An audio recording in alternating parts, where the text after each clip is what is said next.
Hello ସାଙ୍ଗମାନେ ଜୟ ଜଗନ୍ନାଥ ପୁଣି ଥରେ ସ୍ୱାଗତ ମୋର ୟୁଟ୍ୟୁବ ଚ୍ୟାନେଲକୁ ଆପଣମାନଙ୍କୁ।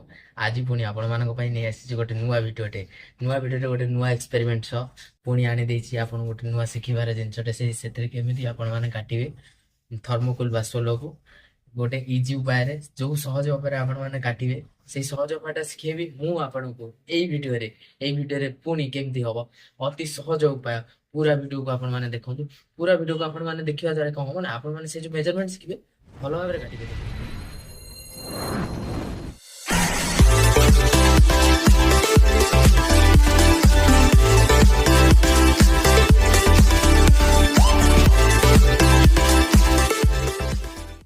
ଆମେ ବର୍ତ୍ତମାନ ବନେଇବା ଥର୍ମୋକୁଲ କଟା ମେସିନ୍।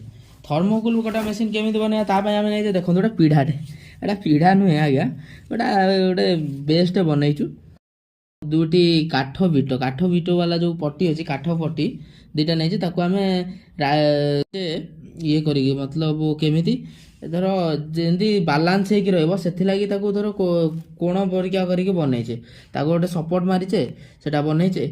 ଆଉ କିଛି ନେଇଛୁ ୱେୟାର, ଆଉ ତା ସହିତ ଆଣିଛୁ ଗୋଟେ 12 ଭୋଲ୍ଟର ଚାର୍ଜର। ଏ ଚାର୍ଜର ଟିକେ ଦେଖେଇଦବା ଆଗକୁ କେତେ ଭୋଲ୍ଟ ଅଛି। ଚାର୍ଜରଟା ଆପଣ ଦେଖନ୍ତୁ 12 ଭୋଲ୍ଟର ଅଛି। ଏଇ ଚାର୍ଜର ଆଣିବେ।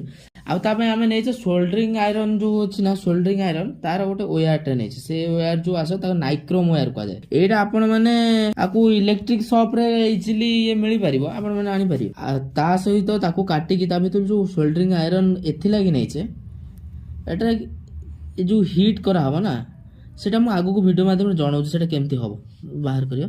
ତ ଆଉ ତା ସହିତ ଆମର ଦରକାର ପଡ଼ିବ ଗୋଟେ ପ୍ଲାୟର୍ସ, ଆଉ କଇଁଚି। ତ ନର୍ମାଲି ଜିନିଷ କଟାକଟି କରିବା ପାଇଁ ଗୋଟେ କଇଁଚି ନେଇଛେ, ଠିକ୍ ଅଛି।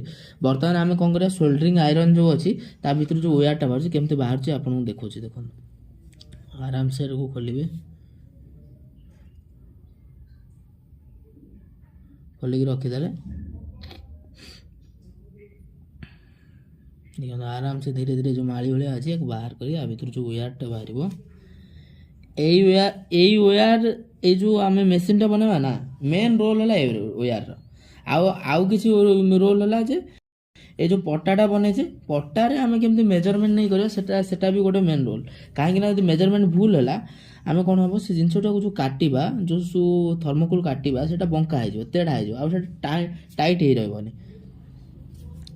ତ ଏବେ କ'ଣ କରିବା, ଆମେ ମେଜରମେଣ୍ଟ ନେଇଯିବା। ତ ମାନେ ଆମେ ମେଜରମେଣ୍ଟ ନେଇକି ପଟାର ମିଡ଼ିଲ୍ ପୋଜିସନ୍ ଆମେ ବାହାର କରିଦେଇଛୁ। ଯେଉଁ ପଏଣ୍ଟଟା ବାହାର କରିଛୁ ମଝି ପୋଜିସନ୍ରେ, ସେଠି ଗୋଟେ ହୋଲ୍ କରିବା, ସେଠି ଗୋଟେ ସ୍କ୍ରୁ ଭିଡ଼ିବା ପାଇଁ। ସେଇ ହୋଲ୍ରେ ଏ ଯେଉଁ କାଠ ଯେଉଁ ଅଛି, ଯେଉଁ ପଟି ନେଇଥିଲା ତା ଦେହରେ ବି ଗୋଟେ ହୋଲ୍ କରିବା। ଦେଖନ୍ତୁ ଅଲରେଡ଼ି ସ୍କ୍ରୁ ଟାଇଟ୍ ହେଇଗଲା। ଏବେ ତ ଗୋଟେ ୱାସର ଦେଇକି ତାକୁ ଟାଇଟ୍ କରିଦେଲେ। ଟାଇଟ୍ କରି ଗୋଟେ ସ୍କେଲ୍ ନେଇଛେ। ସ୍କେଲ୍ଟା ଆମେ ଏଥିଲାଗି ନେଇଛୁ ତା ରାଇଟ୍ ଆଙ୍ଗେଲ୍ ଦେଖିବା ପାଇଁ। ରାଇଟ୍ ଆଙ୍ଗେଲ୍ ମତଲବ 90 ଡିଗ୍ରୀ ହେଉଥିବା ଦରକାର। ଏଥିଲାଗି ନେଇଛୁ ଯେ ସେଟା ବଙ୍କା ଡଙ୍କା ଯେମିତି ନ ହେବ।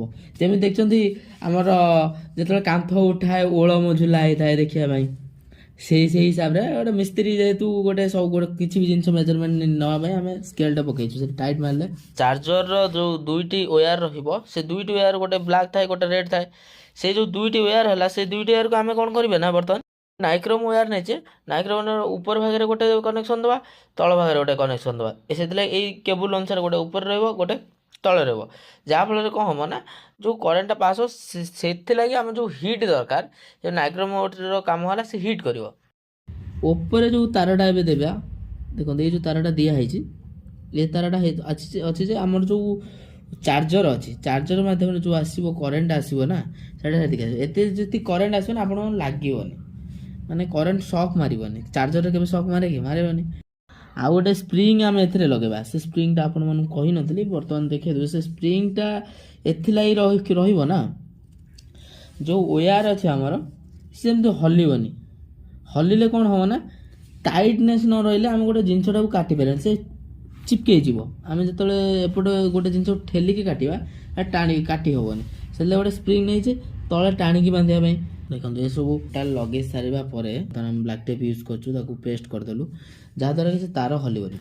ତ ଆଉ ଗୋଟେ ହୋଲ୍ ଆମେ କେଉଁଠି କରିଥିବା, ଯେଉଁ ଆମେ ପଟା ନେଇଛେ ଠିକ୍ ସେ ଯେଉଁଠି ଆମର ଇଏ ସରିଛି, से जो राइट एंगल जो ये बनईचे जो जो आम काठ पट्टी ता तले देखो गोटे होल कराई से होलटा कौन हम ना आम जो नाइक्रोम वायर को बाहर करवा से वायरटा को सी उपरू तल को टाणिकी बांधार अच्छे ये जो नाइक्रोम वायर आम नहीं ना सेटा एथि लगे नहीं आम जो 12 वोल्ट करेन्ट दबा सोल्डरिंग आयरन कौन से हिट हुए एठी केवल से ही कामटा हम से हिट हवा द्वारा आम थर्मोकोल को काटी पार एवं आमर गोटे छोट पट्टीटे नहीं से जो पट्टी मान पेपर जोड़ा हार्ड पेपर जोटा आसे जोटा कि पेपर प्लेट वगैरह बना होची सेटा एथिलागि नहीं जो परिका सेप्रे आम काटिबा थर्मोकोल को बा सोलो को से हिसाब रे सेई सेप्रे आम जो कटी कटी जा से हिसाब कटी कटी जीव से आम बनाऊँ आपण मैंने भी डायरेक्ट जो एक्सपर्ट अच्छा काटी पारे डायरेक्ट एटा विशेषकर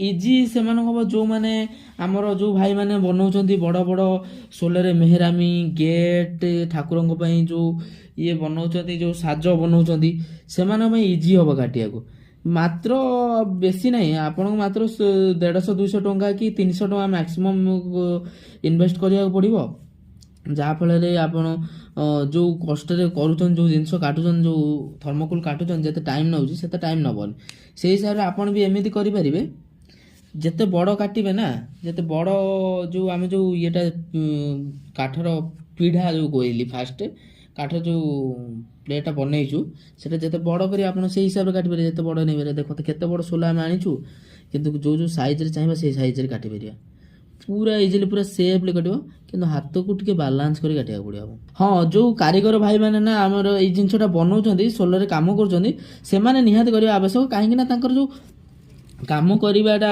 टाइम जिते लगुच ना से टाइम कमी आ फिनिशिंग भल हम एवं देखो गोटे स्टार बनाई यही स्टार को पूरा स्टार सेप रे कटा के सोलो देखो आमर बर्तमान स्टार को स्टार काटिक आपण देखी देছি मेसीन बना सरी जाइए एवं बर्तमान देखो पूरा देखो स्टार आउ जो चांद कि तारा जहाँ भी हो आम जो बनईचु एटा तुम पूरा परफेक्ट वे देखो पान पत्र गोटे बनईदेलु एटा केते बढ़िया से बनेगला आपण मैंने भी जब बनवाक चाहते जदि ये भिडियोटा भल भाव में देखो आपण मैंने भी शिखिपारे जदि आपण मानू किसी डाउट भी अच्छे आमको कमेंट माध्यम बन पचारि भी पारे आम यहाँ भल से बुझे पारू आपन को भी देखे पारू जदि आपण मानू किसी भी डाउट अच्छे लेखा माध्यम भी जाना चाहते मुझे लेखिकी भी आपण मानू जनईदेवी कि आपण थे ट्राए करूँ निजे करूँ करके काटिकी देखो हाउ सांग मैंने आपण मानू जदि मो भिडियोटा यदि भल लगी था आपण मैंने लाइक कमेंट और शेयर करने जमार भूलें हाँ सांग मैंने कमेंट माध्यम निहाती जनइबे आपण मानू जदि किसी डाउट थाए निहाती जनइबे भिडियो न भल लगी था निहाती जनइबे आउ